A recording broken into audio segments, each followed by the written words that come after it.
Donald Trump and his lawyer, Alina Habba, appear to be competing with each other to see who could do more damage to their case on day 2 of the damages section of the E Jean Carroll trial. Remember, he was found liable for sexually abusing and defaming writer E Jean Carroll. We're just back in court to find out how much he's gonna owe, and they appear to think that the higher the number, the better. So Alina Habba, she is representing him. I will remind you all that she is not a trial lawyer. You shouldn't need that reminder because she's reminding us all of that with everything coming out of her mouth in trial. Being a trial lawyer is actually like a thing that you receive training for. It's a thing you can be good or bad at. We're all learning that these days. Anyway, she was reprimanded multiple times by the judge, who said things like, "I make the rulings here, not the lawyers. The last I heard, Ms. Habba, I do not need announcements from counsel on what they intend to do. Sit down. We're gonna do it my way in this courtroom, and that's all there is to it. If you want to make representations, you could be called as a witness. Guess what? You may not read from a document that's not in evidence." I love asking an adult, guess what? I don't think anyone has guess whatted me in decades. You just been guess whatted, Alina Habba. But anyway, why don't you do it the normal way? Get it ready overnight and do it appropriately. And you don't introduce evidence that's already in evidence. And look, the reason we included some of those is like she literally doesn't know how you're supposed to do this, the actual procedure. And I get it, I don't either. And I know what you're thinking. Didn't you watch most of Suits? And that's true, I did, but I didn't finish it. But anyway, it's a thing that you receive training for. She's a real estate lawyer. She's also the only person that appears to want to be in the same room as Donald Trump. So when Taco Pina hit the road, Jack, she's all of a sudden his trial lawyer, and it isn't going well. We're gonna get to how Trump is hurting his case, but Alina Habba is doing him no favors.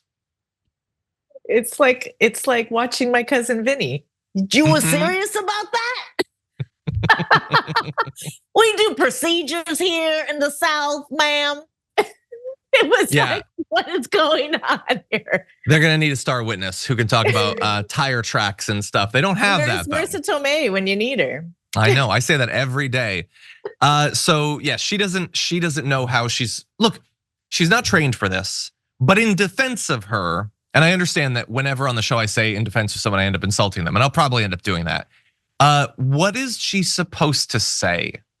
He did it, and ever since he was proven to have did it, he just keeps defaming her again. Like, but you know what, nothing John? She's supposed to do. What can she do? She needs to know the law and procedures in a courtroom. And if she doesn't, then she needs someone to come in and help her. That's what she needs to do to represent your client. Or she can be sued and disbarred. And that's probably what's gonna happen here because she doesn't know what the heck is going on.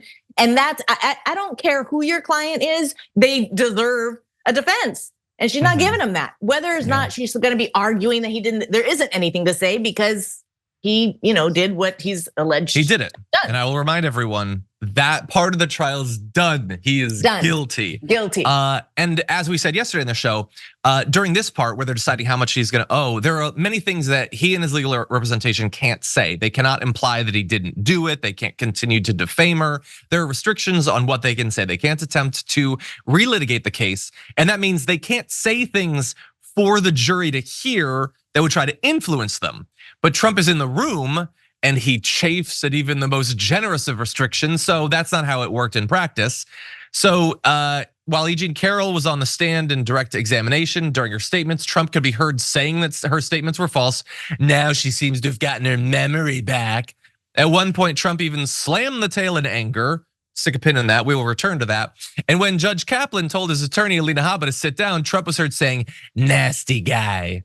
Mr. Trump has the right to present here. That right can be forfeited, was what Judge Kaplan told the court at some point. "Mr. Trump, I hope I don't have to consider excluding you from the trial," to which Trump reportedly shot back, "I would love it."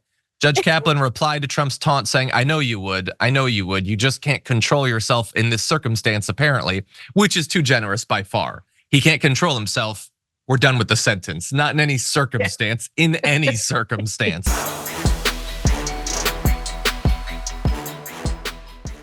Check out the Damage Report podcast each day, wherever you get your podcasts, whether Pocket Casts or Stitcher or iTunes. You can join me as I give you the news and stories you want, with a range of co-hosts and interview guests jumping in on the fun each day. Again, that's the Damage Report, wherever you get your podcasts. And if you get them at iTunes, don't forget to rate and review. Sometimes I'll read them live on the show.